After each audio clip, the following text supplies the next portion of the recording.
So we're here in the chapel of the Castle Keep in Newcastle, and you can still see if you come in here some of the beautiful decorative Norman stone carving. But one thing that you don't really see in castles anymore is the painting. Most castles were brightly painted on the inside. The chapel was no exception.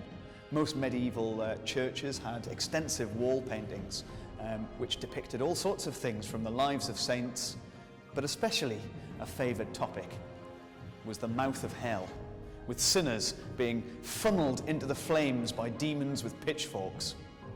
And if we believe the medieval chronicles, nobody would know more about that than one of the earlier inhabitants of the castle, Sir William Heron.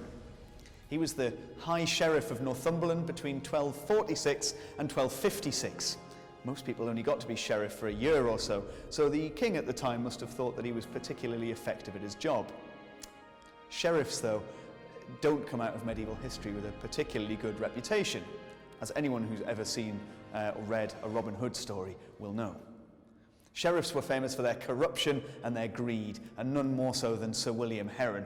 Legend attributes him with all kinds of horrible deeds, hurling people into the pit outside that bears his name for such crimes as giving him a cheeky answer in court, or even just because he fancied your property and he thought that he could use imprisoning you as a good way of bribing your family and to hand it over to him to release you.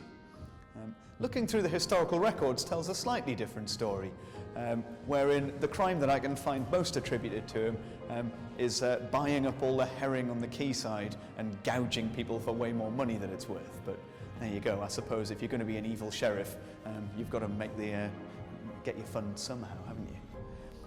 But one thing that we are told about Sir William Heron, in no uncertain terms by the chronicler Matthew Paris, is that he is now in the lower realms.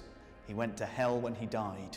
He called him the hammer of cruelty to the poor, persecutor of the religious, an enemy of all good people, and the greediest of men. And he said after the greed and thirst of this life, he went to hell, where he now suffers eternal thirst. A lovely end for a lovely man.